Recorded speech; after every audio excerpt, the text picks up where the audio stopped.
if my math is right, and it usually isn't, that's why I'm an arts guy. But I think, Amanda, this is the first episode that will air of our show after Halloween. Yeah, this is our post-Halloween Treehouse episode, so to speak. We're carrying over into the rest of the Ember months. So I hope everybody's Halloween was good. You know what that means, though? That makes me happy because that means our episode that aired on Halloween is the one that had Citizen King in it. So I'm totally okay with that. It worked. It worked. Well, even though it's past October 31st, and even though it's November and you're probably halfway between a pumpkin spice latte and a candy cane latte, welcome to Treehouse, or Tales from the Treehouse, rather. I totally know the name of our own podcast. I'm Andrew Fantasia. I'm Amanda Brown. And we are here today to talk about the 8th Treehouse of Horror. And yes, I did have to second guess myself while I was saying 8th, because once again, the Simpsons math never matches up. But it is, in fact, the 8th Treehouse of Horror from the 9th season of the show. This one aired. Oh, and by the way, we have, for those who watch these video podcasts, we have the brand new, well, not brand new, but I mean, this is almost 30-year-old book now, but we have the new book for seasons 9 and 10 that I'll be referring to for whatever quotes I forgot to write down, because the first one only went up to season 8. And I don't know about you, but I really want one that goes up to season 40. Like, I want them to make a mega book. We're almost there. We're almost there. It's not going to be much longer now. So, Treehouse of Horror 8 original air date was October 26th, 1997. Where were you, Amanda, in 1997 on Halloween? On October 26th for Halloween? For Halloween, I'm pretty sure I feel like I was in probably Brampton trick-or-treating, because I lived in Georgetown at that time, but we still trick-or-treated in Brampton. I guess this was back in a magical time when Brampton actually did Halloween and you could actually trick-or-treat and have it be, legit. Yeah, it was too legit to quit. You sometimes needed extra pillowcases, like people gave out so much candy. Yeah, it was a magical time. Oh man, magical. That's the dream. That's the dream, to go back to that. It's funny. 1997, I was living in Port Credit at that time, and I have memories of Halloween before that when I was in Mississauga, and I have memories of Halloween after when I was in Brampton. I have no Port Credit Halloween memories, like zero. I don't know what I did that year. Like it was a cool neighborhood, one of those old neighborhoods with like the giant trees. I'm pretty sure they filmed pieces of the opening credits to Goosebumps in that neighborhood because I had friends who talked about that. So it was like the perfect place to spend Halloween, and I have no memory of what we did. Maybe you just ended up in Mississauga.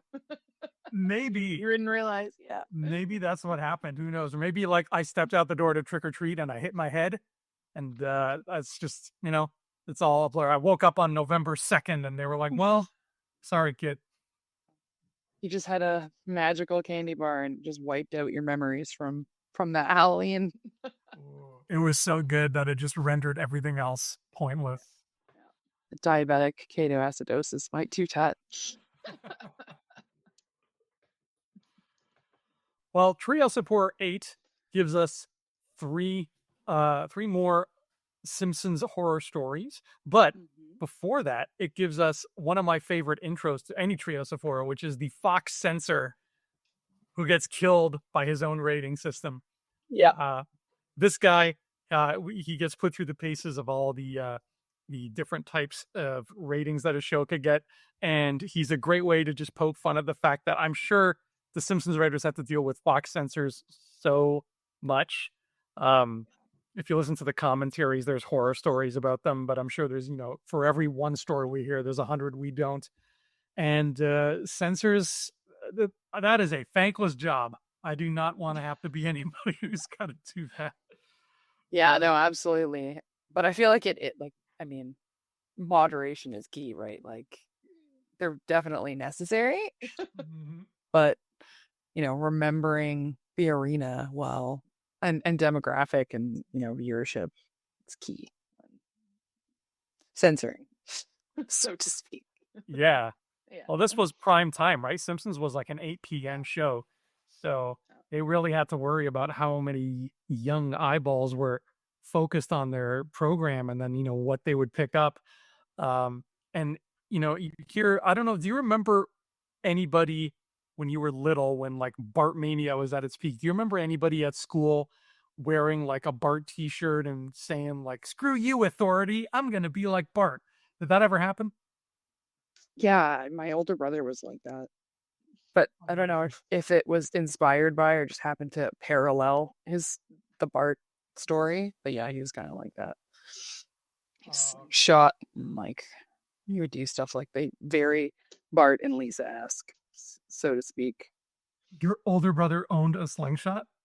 Yeah, he just a banana like skateboard. And you skate around like yeah, he was like Bart, and he had like spiky blonde hair. Oh my god. Yeah, he doesn't have hair anymore, but yeah, he had like spiky blonde hair. Yeah. Are there childhood photos of him with the hair and the slingshot and the skateboard? Because he could make a mint off of those. No, I don't know. Definitely with the hair. I don't know about the slingshot. Yeah, we used to make like weapons and stuff with like no when we would go to Italy, like like shoot like like you whittle out like little like almost like dart guns. I'm like make like shots and stuff. Yeah. Anyway, it's a magical time. But yeah, he was definitely like Bart. The attitude, always making jokes, yeah, Mhm. being gross. Yeah, a lot of spit involved. Oh no. Don't ask. Yeah.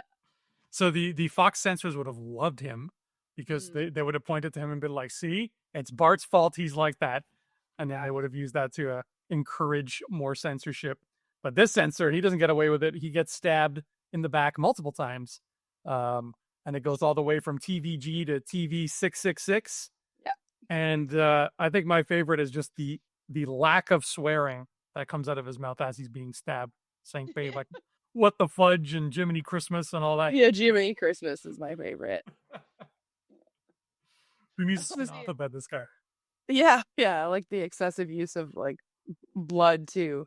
I know that for a period of time, like The Simpsons wasn't like didn't depict blood. Mm. Um, I think it was after this and during the same time that Family Guy was airing. There's like a short period where they didn't. So like someone would get like stabbed, and if even if it was minimal, like very minimal. So it's funny, yeah, funny to see it in the earlier Halloween episode where it's literally about censoring and it's all blood. They got it in where they could. They got them where they could. I think my favorite part of that opening is where the Fox censors ripping on the other networks, like the shameless, you know, nudity shares and like sexual graphic like orientation from the other networks. Like just the random things he says about them is was pretty funny. Yeah. How he would censor then, like thinking about it. Yes. Yeah, Yeah. we caught him mid censor. Yeah. Who knows what the rest of that's why I want to spin off of this man as soon as possible. In fact, I believe the Simpsons movie part 2 is just going to be about him, and I'm okay with that. Rock and roll. It's high time. Yeah. Bring him out. Amanda, walk us through our first story, the Omega Man. Ah, yes, Omega Man. So yeah, it was originally aired, like Andrew said, on the 26th of 97. And this first sketch of Omega Man, it's pretty obvious what they're parodying here. But if you're not familiar, Omega Man is I think it came out in the 70s, late 60s, Um, 70s. I don't know. Let me look that up. Yeah, 71, I feel like 72. And it was basically based on what is I Am Legend, but they ended up calling it Omega Man. You are good. 71. Okay, yeah, 71. So if the Simpsons interpretation of the Omega Man story, which is, a nuclear fallout happens and, so to speak, the last man on Earth, um, and then them realizing they're not and meeting mutants and, other survivors, so to speak. Um, and this, the story from there. And there is a sequel to Omega Man. It's called Soylent Green. A lot of people, I'm sure, are familiar just from the phrase like it's Soylent Green, it's humans. Sorry to spoil. Um, it's been popular. Sorry guys, it's been out since the 70s. So I didn't know it was a sequel to Omega Man. yeah, yeah, That's awesome. yeah. So science fiction again, like the writers really loved it, but yeah, so in The Simpsons take of this, you see Homer being urged to go shopping for a nuclear fallout shelter or a bomb shelter after Quimby, you know, unceremoniously and unapologetically,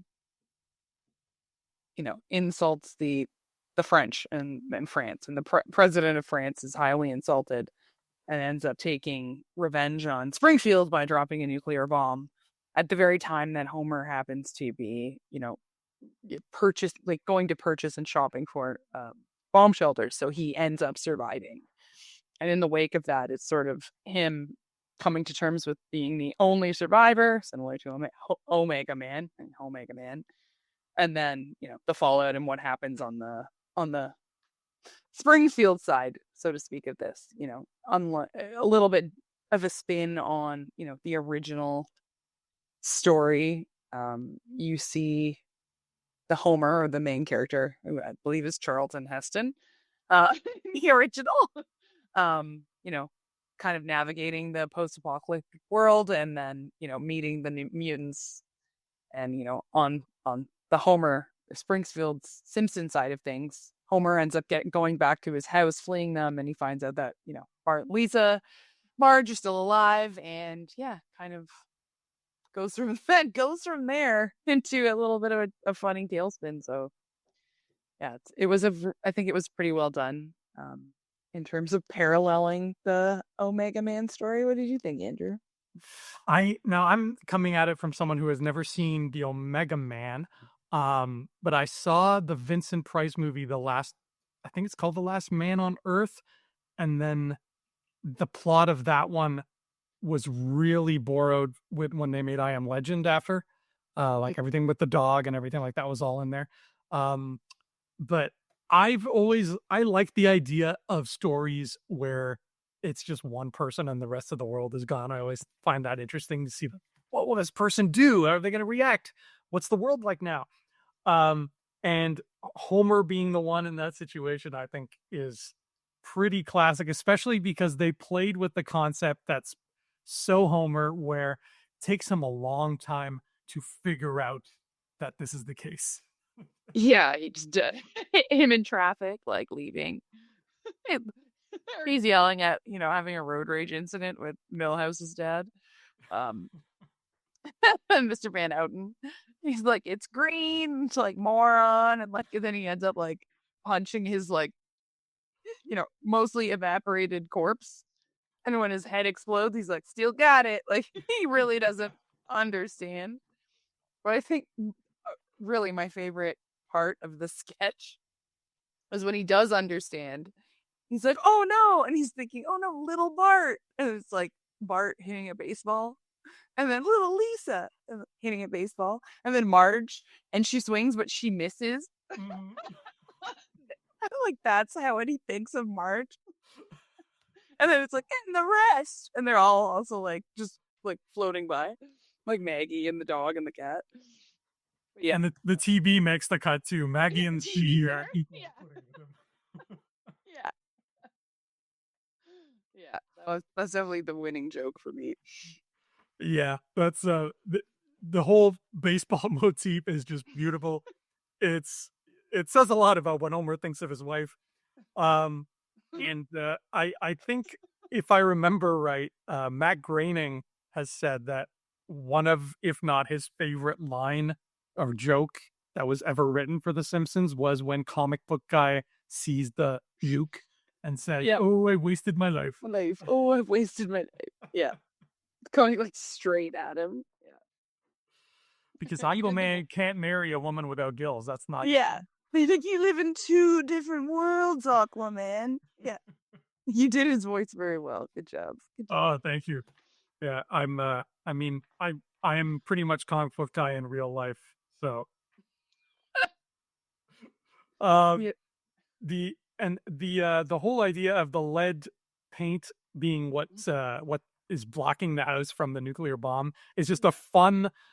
I think that's a brilliant way of having the kids and the family be alive and having it make sense from the world that they've established where Springfield kind of sucks and the Simpsons kind of suck, and they're everything is dangerous and their home is not safe, and it's something that would have happened and made sense in a normal episode, and it translates well here. Yeah, like the joke about the lead paint could have worked in any episode. Like, oh yeah, it's all the years of lead paint, but it just happens. It happened to work in the episode where there's a nuclear fallout, so they are, they're saved by that, misfortune. Right, where otherwise just means health problems. Lead toxicity, wasting. But yeah, it's funny. It just speaks to the fact that like they're just like a regular family, right? Living in asbestos and lead, potential danger. It's still safer than slightly safer or saved them from the fallout. It's funny. And I think I'm glad Homer called attention to the fact of something that I would feel like everybody in our generation, Amanda, has had to contend with at one point or another in their lives, and that is failing to understand a Gary Larson joke. Yeah, I was gonna say the comment where he's in the shelter, he's slipping through the calendar. I don't get it. I don't get it. I don't get it. Yeah, it's almost like a maybe a 10 to 15-year-old watching an episode of The Simpsons now, or an older episode of The Simpsons, like any season of The Simpsons, really. Just I don't get it. I don't get it. Good point. Wow. It's like it applies to the show as well. Yeah. And I think in high school, Mr. Loretto, our librarian, I think he had like a giant Gary Larson book in that library. And I remember having a moment like that where every page is a different cartoon and there's a lot of pages and I'm flipping through and I'm like, okay, this one I don't get. This one I don't get. And then eventually I'll come across like a dumb one and be like, okay, I get that one. I wish I didn't get that one, but okay. And now I don't get this one. Yeah. Just way everything is, yeah, way over your head. Oh, I wonder if that guy's still kicking, Gary Larson, if he's still making calendars for everybody. So that was the Omega Man, or Omega Man, rather. And then we move on into the second story, which is called Fly versus Fly. A nice take on Spy versus Spy from the old Mad magazines, which is something else I would get from our Aquinas library a bunch. That was I had a huge Mad magazine phase. And in Fly versus Fly, Professor Frank is having a yard sale. He's got a lot of excess inventions to get rid of, and he's selling them off for ridiculously cheap. And the Simpsons stumble upon the yard sale, and Homer lowballs him on a matter transporter. Yeah. It's like $2, and he's still like, look, till we take 50 cents, 35 cents. Anybody who's had to partake in a yard sale and be on the selling end rather than the buying end, we all felt the pain of Homer throwing out a 35-cent offer. But anyway, he picks up the matter transporter, brings it into the house, and uses it to be lazy because, it's kind of what we expect. And then, of course, Bart wants to play with it, and he decides to fool around with the dog and cat and have them be transported and fused together. And then when he ends up using the transporter, a fly gets in there with him. And we all know, because we all live in the same world as Jeff Goldblum and David Cronenberg, that this is only going to end well for us and poorly for Bart. He comes out of the hat with a fly's head on his body and his head on the fly's body, and the rest of the episode is him just trying to deal with that, and the family is also dealing with it. Yeah. Yeah. This fly, um, the noises that it makes are just incredible. It's like, yeah, yeah, crazy. Yeah, it's crazy. It's hilarious. Yeah, I love the reference to both the original and the remake of The Fly, like the 1950s version and the 1980 something version of The Fly Mm-hmm. with Jeff Goldblum. Um, and how they added, obviously it's more focused on the 1986 version, like the sci-fi horror, like the body horror Jeff Goldblum fly, but it still references the 1958 one where Bart's, after he's been turned into a fly, he's like teasing the tarantula and he's like, "Help me, help," because that's from the original. And but the fly doesn't maybe get away. But he ends up like being like, "Ah, stupid fly," I'm like slapping it, and then he flies away, and you see the spider like shaking his legs in the air. I love that part. Yeah, I do love that. Obviously Homer, seeing the technology, would use it to be lazy, but I mean, like, what else do we use technology for? That's a great point too, right? Right. Yeah. I myself am not unlike Homer. I use it to my convenience. Would you have one of those next to your fridge and have that whole thing where you reach in to get Uh, something out of your fridge, or would you use it in a more clever way? no, I think that is a clever way of using it, but I mean, like, if I was, wealthier and I had like multiple homes, I would probably just put one in each house and then Oh, go that would towards sound. place. Yeah, Yeah. that would be cool. Instead of my fridge, I would put it in like the grocery store, but then it has anyone can enter my home. So Yeah. You I gotta be guess like, careful. yeah, the convenience of the fridge would be good, but yeah. Then you get into like teleporting as well, and that's a whole other slice of pie. But yeah, that would be pretty cool. Like full on teleporting. Oh yeah. I the amount of times I've dreamed of being able to just get that done. Uh, Yeah. Now I would love to uh, talk to somebody who's like an insect expert because I would love to know exactly what would happen if this actually occurred. Like the fly stepping out of the transporter and like flapping Bart's arms was amazing, and like you can almost see the confusion on it where it's realizing something's wrong. But I'm so curious, like, what would a fly actually do? How would it react? Would it immediately try to devour the family? Would it just run around bumping into walls? Like, I'm so curious how this would turn out. This fly is probably a little bit smarter than I imagine a real fly would be, but seeing it, uh, seeing the family just very quickly accept it and, have it sitting on the couch with them eating from a bag of sugar. Would you like more syrup? Yeah, I think it literally takes 10 minutes. Like it shows the clock and it's like it's like 6:30 or something and it goes to 6:40. It's like or 8:40 and they're like having breakfast.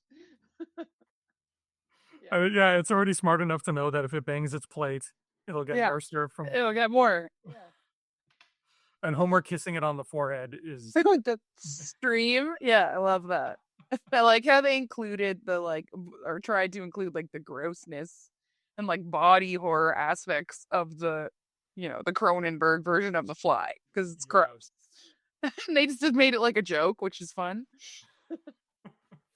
Aw, is his own. Yeah. It's got those little hairs sticking up. Yeah. The design of that fly is perfect. Yeah. Uh, and then after that, we get Easy Bake Coven. What's Easy Bake Coven all about? Easy Bake Oven is this one's a little bit different because it's kind of a combination of a couple of stories and like history. So it's a little, it's Easy Bake Oven. About Puritan Springfield. I think it's has a date when it starts. It's like 1640 something. So it's I think so. Puritan times, the colonizers, colonial times. And you're meeting the villagers of Springfield, and they're all have like heavy paranoia about witches, and you know, so there it's obviously again it's parodying the witch trials, which is historical, but it's also similar to like the Crucible. And I would say, it's kind of like a play on Hocus Pocus a little bit, because this in the story, it kind of unfolds where again you see Puritan Springfield, they have the paranoia and they're performing like a witch hunt and killing would-be witches. You see Scare is one of the first you see to die, and he's like basically happy to go because he doesn't want to see his mom. Like he's high, at the, dying. He's like, "See you in hell, mother." He's like, "See you later." But at that point, Marge stands up and she's like, isn't this enough killing? And haven't we caught all the witches? And Moe's like, "There's the witch. That's the witch." That's That's her. what. Yeah, that's her. Get her. So it ends up being Marge on trial, and when they perform the test to see if she is a witch, like they used to do, um, they ended up pushing her off a cliff, and she doesn't die, which is a surprise to the whole Simpson family. Mother, the son of a bit or witch, I think Bart says. He exclaims when he sees Marge come from you know the depths of what would be a treacherous and terminal fall, coming up on a broomstick, but green and like all kind of witch golfed out. Oh, Witch Marge looks great. What a great model. Right. So you see Marge being like, "Yeah, I am a witch and now I'm gonna take revenge on your town."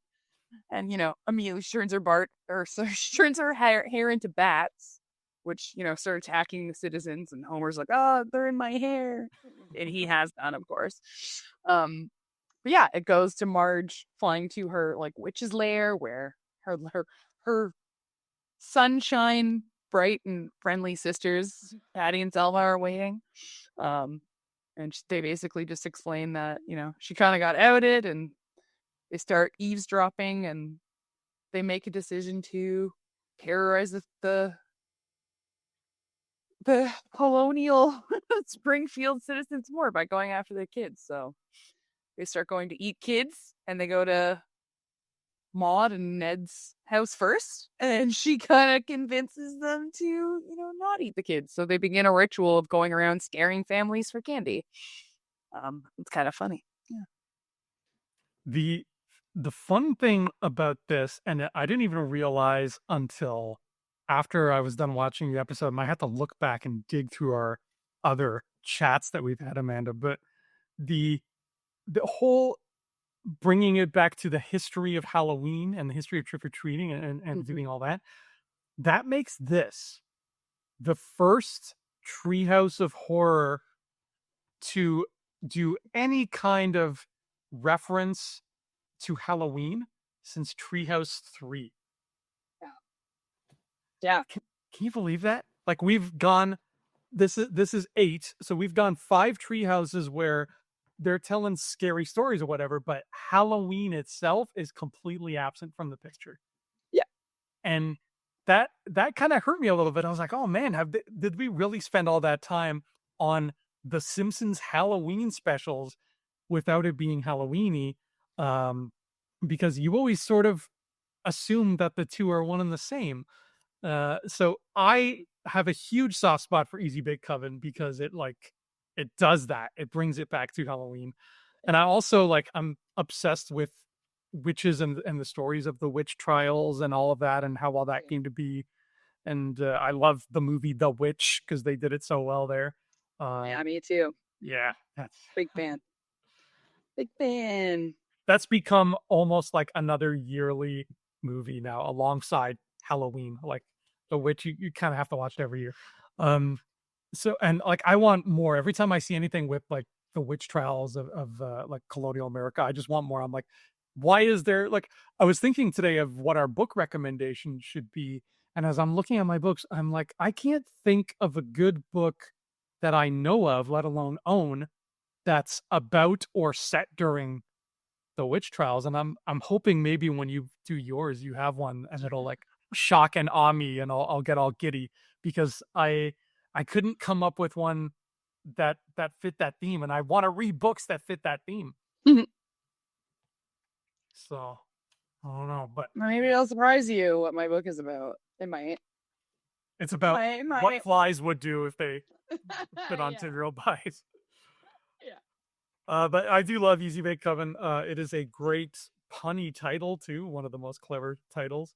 And apparently, the people who made this Simpsons book also must love Easy Bake Coven because throughout these books, they have these little character icons whenever a character is quoted, and they've used the same icons throughout all the books. And like, so if Homer says something, they'll use that photo, or maybe one where he's looking angry, whatever. But for Easy Bake Coven, they went above and beyond. Look at this. They have the normal Marge one, and then they drew Witch Marge when Witch Marge talks. And they, as far as I know, these books never do that. They'll never take an off model character just for one quote, but they did it for her. And Amazing. yeah, I think that's kind of special. She is the one, after all, who withered their livestock and soured their sheep's milk and made their shirts itchy. Made So, their shirts itchy. Yeah. But I love that.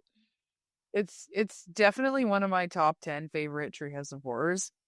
Now that you mention it, I didn't really even think about the fact that there was such a departure from like referencing Halloween for so many episodes, and that it was more really just focused on like sci-fi horror, you know, all matched to those, and like focusing away from like the neo-pagan rituals and people practicing trick-or-treating and Halloween.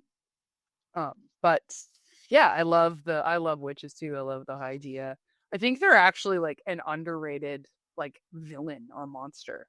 Like everyone's afraid of like Dracula, but like a witch can literally do anything if they well, I mean within depending on the witch universe you're in, but like they have a lot of control. Like they can control other entities too, like right? So yeah, I think they're kind of slept on. So yeah, I'm a big fan of the Vitch. The Veach.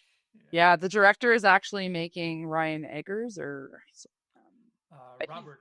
Robert Eggers. Yeah, he's making Werewolf, which is the next one. Yeah, That guy, he's doing the Lord's work, man. yeah. He is. His yeah, Uh, his movies are great. But yeah, I think my favorite quote from that sketch is, and it's I wonder if yours is the same, Andrew.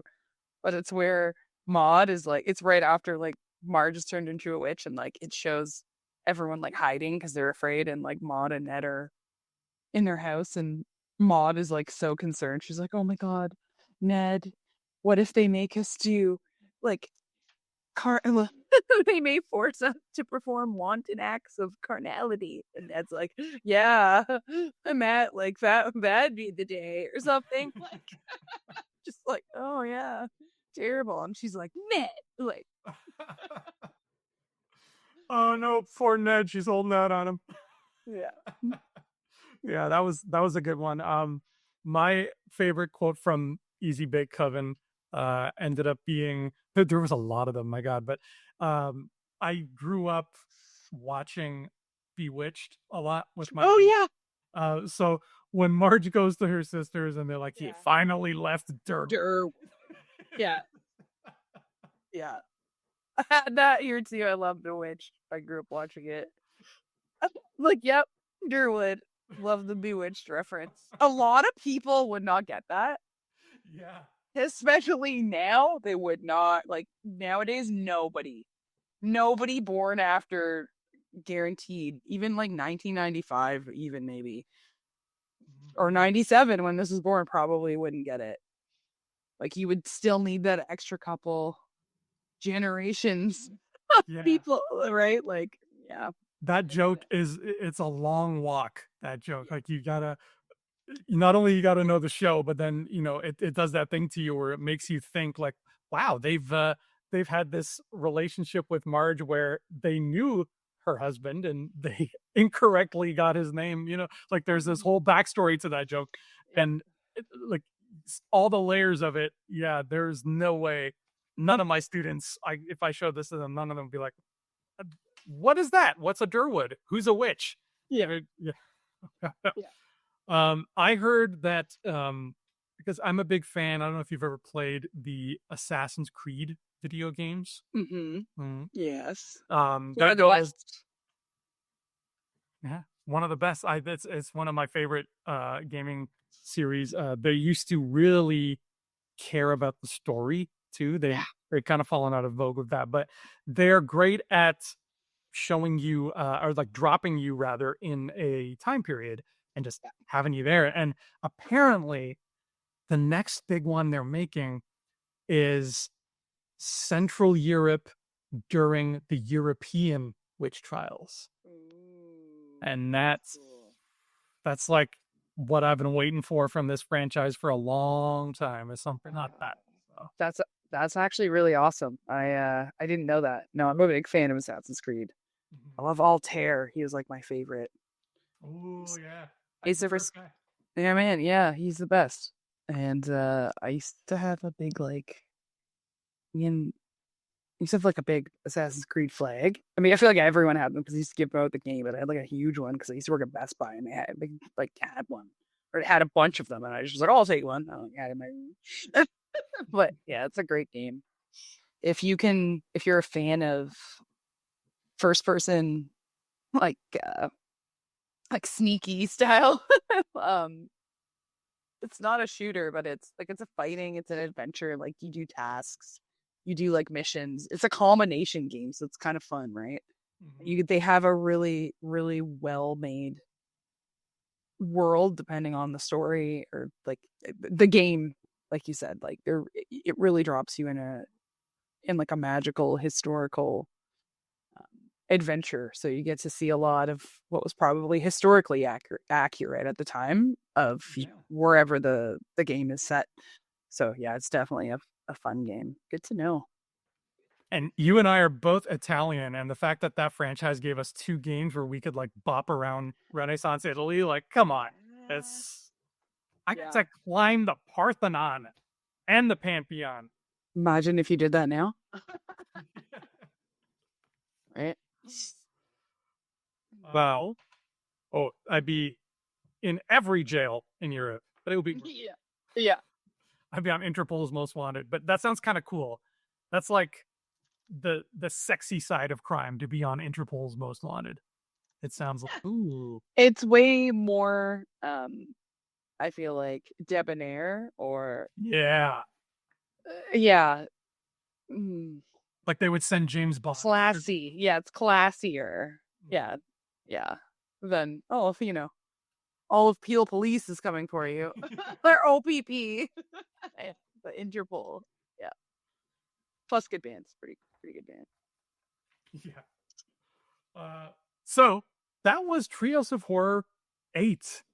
We had the whole Mega Man, Fly versus Fly, and Easy Bake Coven. So we got to deal with science gone wrong, the apocalypse, and witches, which is a pretty nice mix of spooky things.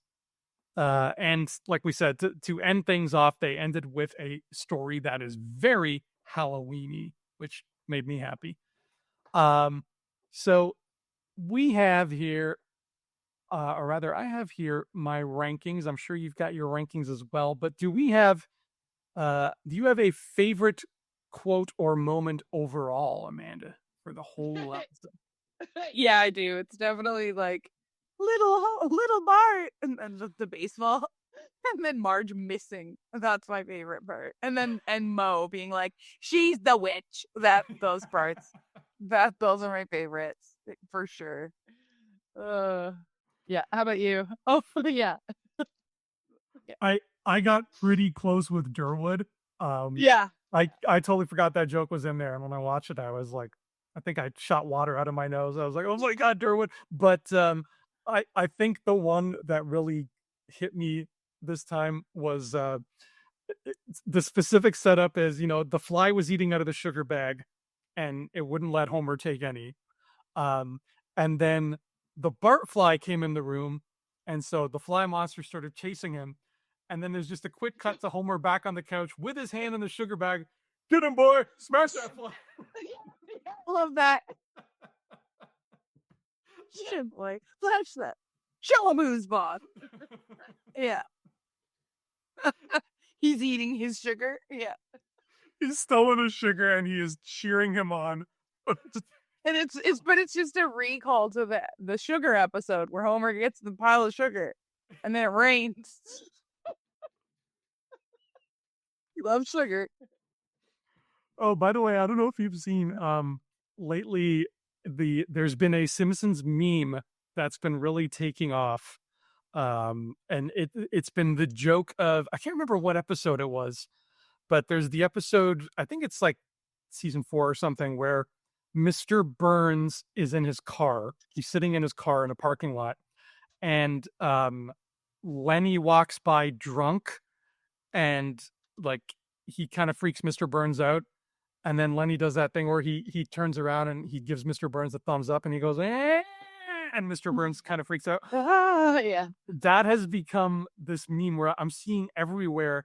People are taking that and just kind of creatively spinning it. I saw one today where drunk Lenny has the matter transporter from Fly versus Fly. So he's going, and he's sticking his thumb through that, and then the other transporter is in Mr. Burns's car. And it's in his face.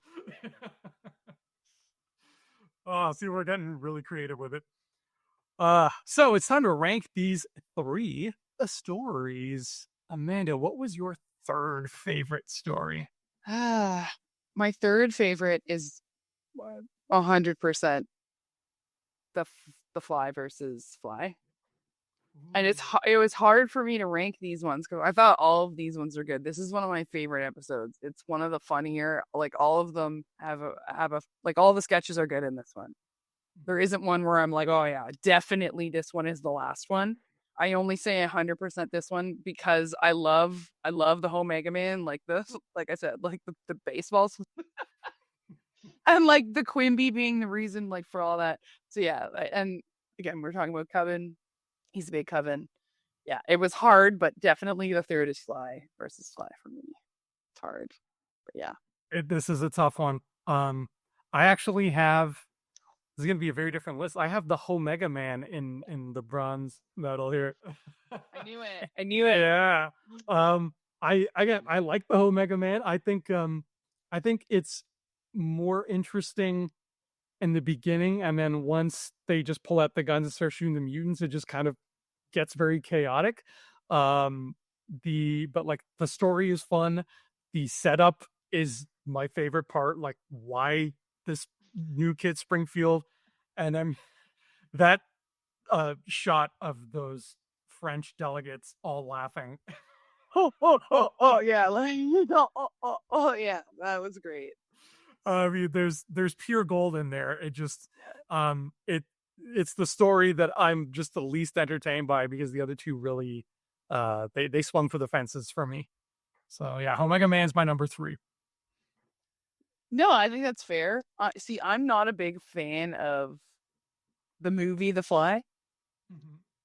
So that's I think a part of the reason why it's my number 3 too. Like you're not a big fan of maybe Omega Man, or like the plot. It doesn't speak to you. Right. Same reason. I don't really care about like body horror like that. But it does. The sketch has a lot of funny jokes. Like this episode has a lot of jokes that I laughed out loud at. And I stopped it and rewinded it. I was like, well, I had to write that one down. That was a good one. I don't want to forget it and not mention it. And I had to do that, I think, the most out of a majority of the episodes we've already watched. Mm-hmm. With this episode. But yeah. I think that's a fair assessment. Yeah, same. I think it's going to be so much fun for people who are listening to this to try to predict where our things are going to fall because we've been so wildly varied with everything. We had a week where we were in total sync. We had weeks where we were all over the place.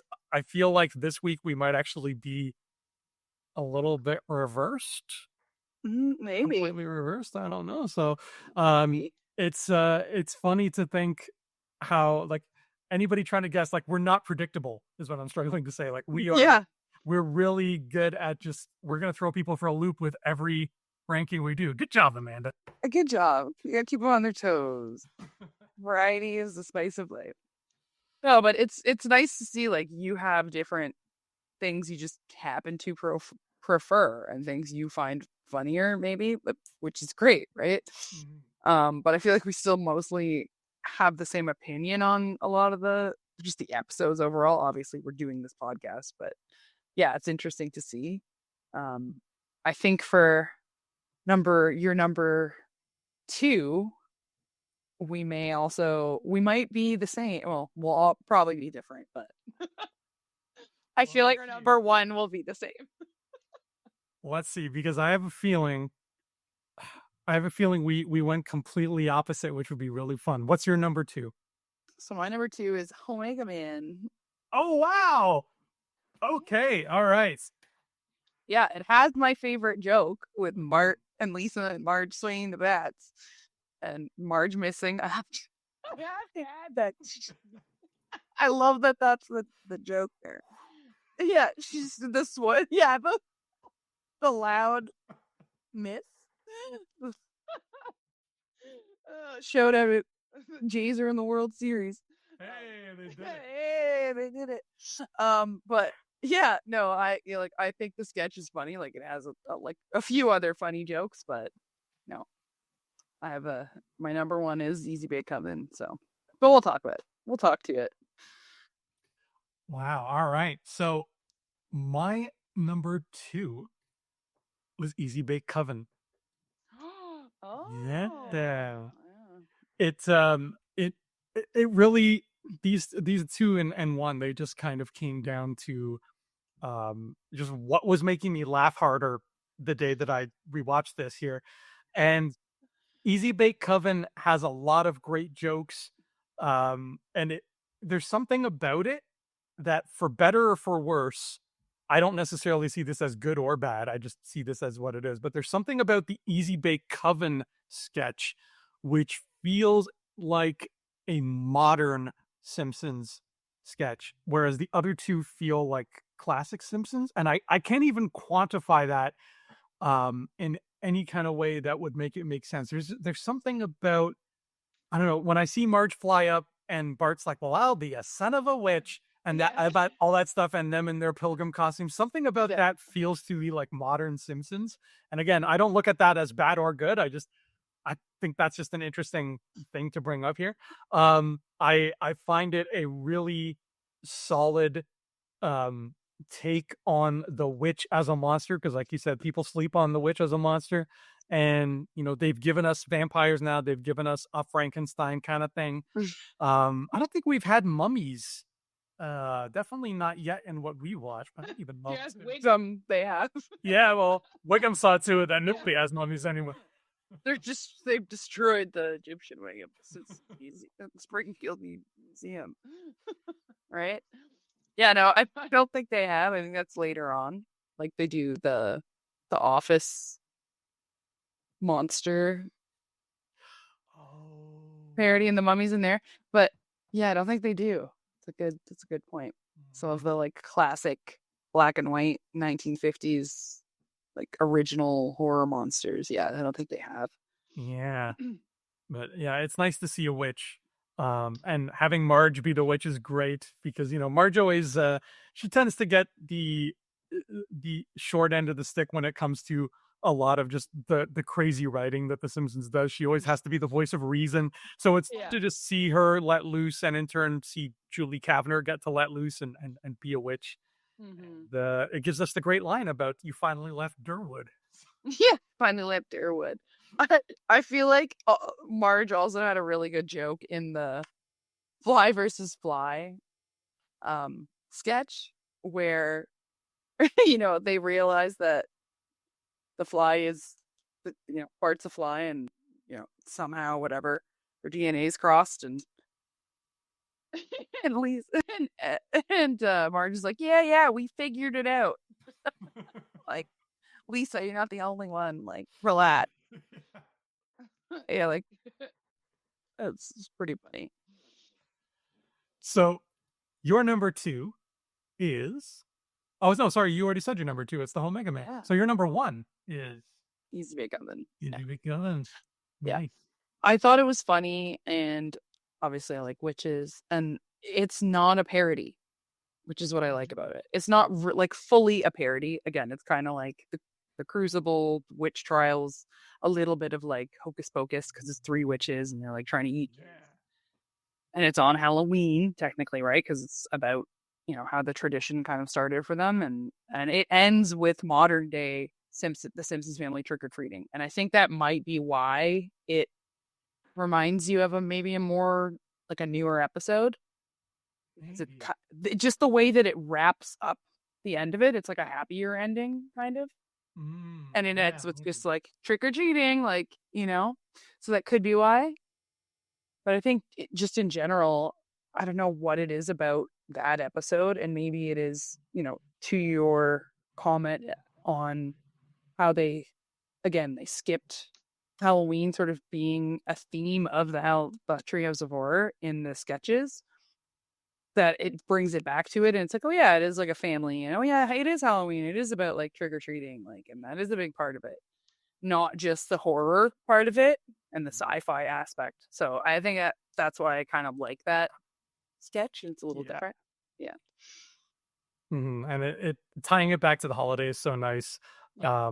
And I feel like, and this goes for every ranking, not just that we've done, but that I ever do in my life, which is ask me again in 2 weeks, and Easy Bake Coven might be my number one. Right? It's Yeah. how it fluxes so much. But this time I went with Fly versus Fly as number one, just because the humor in Fly versus Fly just kind of caught me off guard this time in the best possible way. Everything the Fly was doing, like all of that was like it was killing me. I was like doubling over looking at this fly trying to flap Bart's arms and just reacting to the family, and the family being so open-minded to this happening, and then kissing him on the forehead, and all of it culminating in Homer cheering him on for chasing another fly around the house. Like it's the point where now I can't wait for a fly to be in the house again or in anybody's house, because I'm on pins and needles, because I want it to happen so that I can watch somebody else like try to go after that fly, and I'm gonna sit there like Homer and be like, "Get him, boy, smash him good." Get him. See his face. Yeah. You'll get him good. Oh. So it really charmed me. This hideous, grotesque monster of an animal really charmed me this time around. Very close with Easy Bake Coven, but I gotta give the love to the fly this time. I think I think you made a great choice. It had a lot of funny jokes in that sketch. What I really actually thought was funny about that sketch is how nice Homer is to the fly comparatively to actual Bart. Yes. Like he's disgusting creature, and he's like, oh, he's like kissing him and stuff. Like would just strangle and abuse Bart, even though he's like a normal boy. Like it's funny. I don't know why I find that really funny. I hope that was their intention. Like cheering him on, like, yeah, get him, smash his face, right? Like, or maybe he's happy for him to be distracted so he can finish off his sugar. I don't know. Who knows? Who knows? Yeah. Yeah, a great crop of stories. Yeah, I think you made a great choice too with Easy Bake Oven. Like, what a beautiful Halloween story. So many jokes packed in that. So good. Maud Flanders and the Flanders sex life that we get a little peek at. Anytime the Flanders kids are on screen, like I know I'm gonna have a good time. They are Gosh. endless source of entertainment. Just the way they can just the way that he twists things and they don't understand, like, is amazing. Like, Ned is a special character. Like him and Mo are like special characters on The Simpsons. I have to say, yeah, two of the top tier. I love Professor Fink. I'm glad that they included him like Mhm. in one of the episodes. Obviously, like sci-fi related, it makes sense. But yeah, fun, really funny episode in general. I was excited to do this one. Yeah, I forgot how funny it was. Like I had forgotten, and then when I rewatched it, I'm like, damn, Treehouse of Horror 8, they're 9 seasons in and they still got it. They Yeah, got it. still got it. Still got it. And I think on top of the this is so mean. I apologize in advance.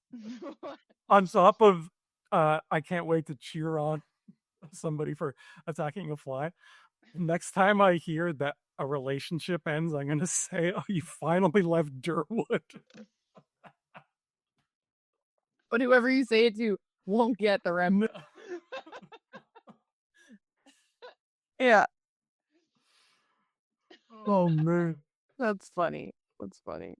Ugh. Well, I'm dying to know what your book recommendation is after all this madness, Amanda. So Are you go ahead sure? and tell us Okay, what all you got. right. Okay, here I'll grab it. I have it here. It's called Bunny by Mona Awad. I don't know if you've ever heard of her. She has a few books. She was pretty popular a few years ago because she had, like during the pandemic, I think a lot of her books became really popular.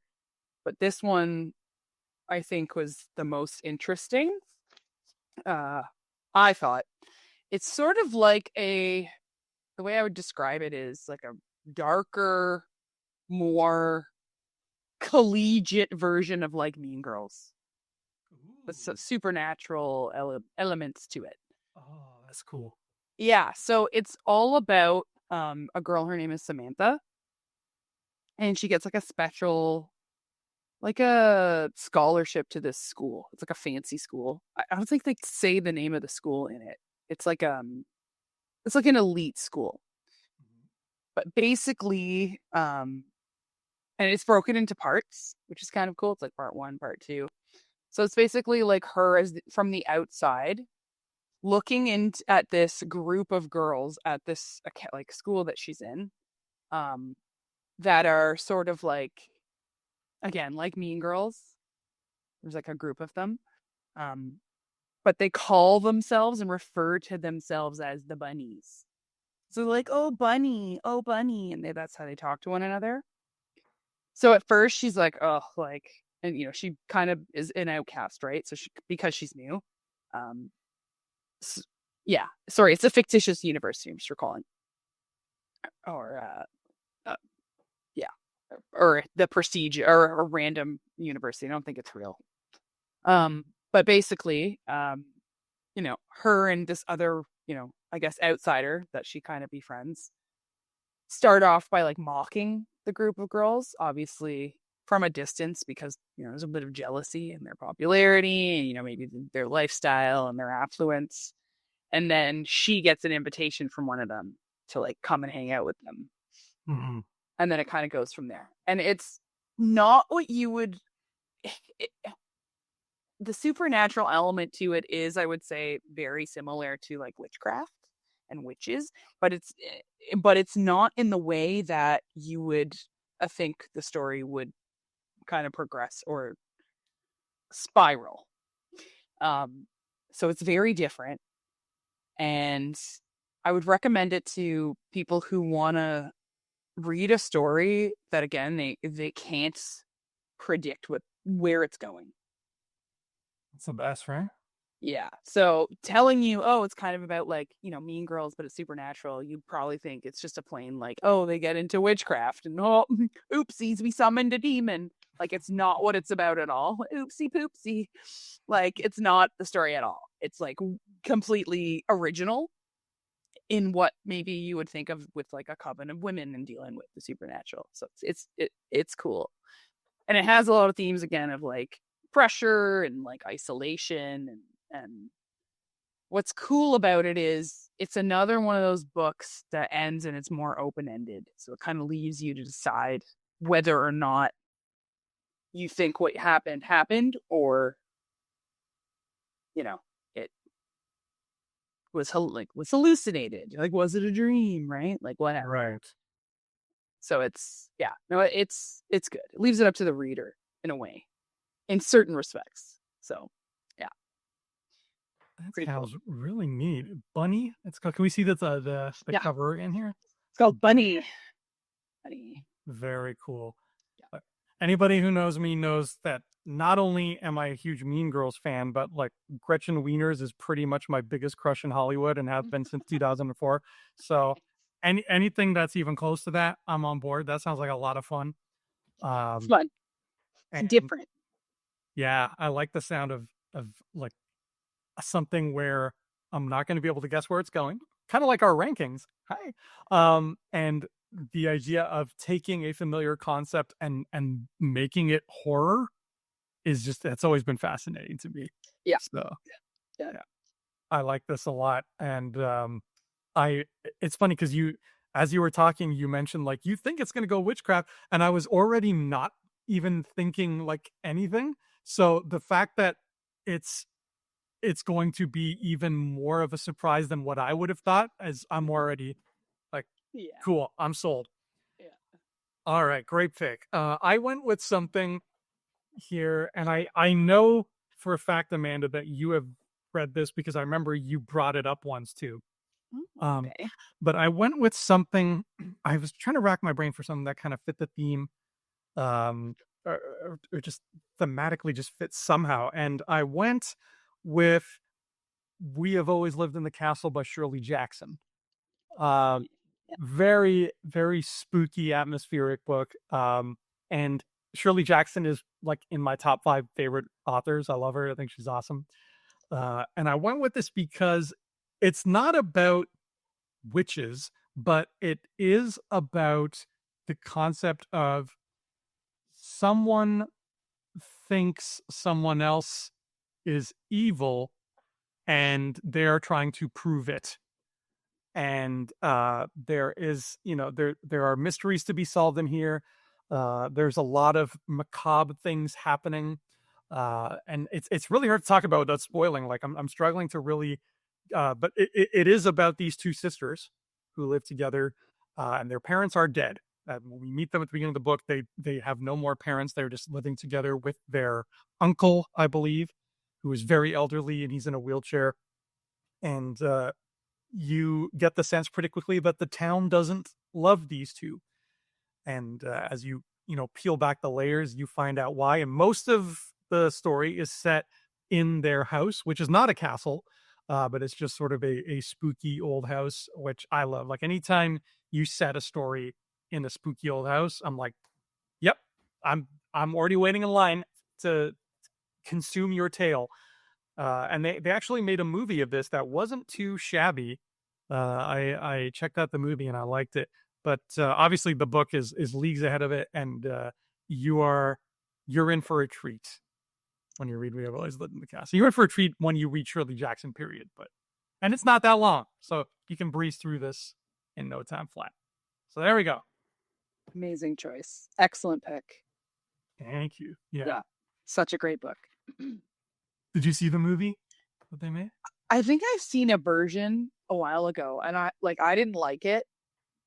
It's a story that I don't think translate as well into film. Agreed. I don't know why, and maybe it's because like the characters should be relatively young, but they don't embody youth. So it would probably be really hard to cast. Like they're like old souls because of like the story, right? The trauma and or like the plot. Um and just what's happening. And it reminds me a lot of, not fully, but it's similar to the story The Fall of the House of Usher in a way, where it's like a family and like a dilapidated, like in this case, it's more of like a dilapidated house. It's kind of like The Fall of the House of Usher, and I would say maybe kind of like a mix between the Guillermo del Toro, Crimson Peak, like the family who owns that house and it's like Oh yeah. dilapidated. Mhm. It's kind of like that, a little bit of mix of those. But yeah, it's creepy, it's eerie, it's like a who done it too in a way, Yes. which is fun because like a murder mystery in a sense, and you're introduced to the killers or the killer and who is suspected or who like pretty much like the whole family is kind of suspect in the town. So it's kind of fun to read and like be like, maybe one of the characters that you've already been introduced to is either a killer or what and more may die. Like so it's kind of cool. It's very Victorian, Shirley Jackson style. So yeah, if you like that style, it's so much fun to read. Yeah. Yeah, the Victorian setting, like I'll never not be excited for a Victorian setting. Yeah. And you put it well, like it doesn't translate super well to film, because so much of this book features that the atmosphere of the house as a character unto itself. And of course the movie is just like focused on the people.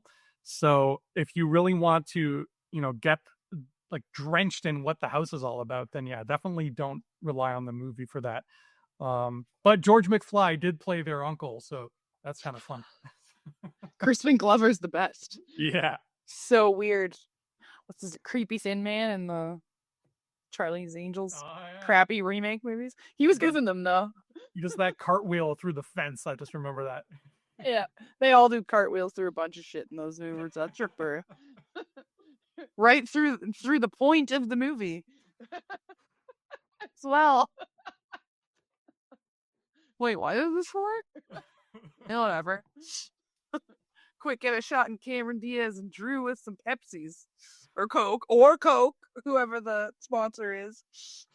Yeah, The sponsor of the week. I don't know if you ever saw yeah. Robot Chicken did a parody of those movies, and it was very small, like a short sketch, but it was pretty damn good.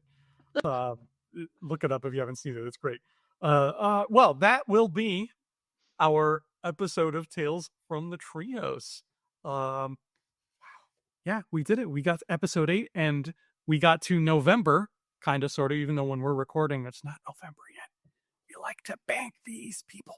But yeah, you were listening at home. You are now sitting in the jolly old month of November, which means you are only 2 months away from Smarch. Lucky you.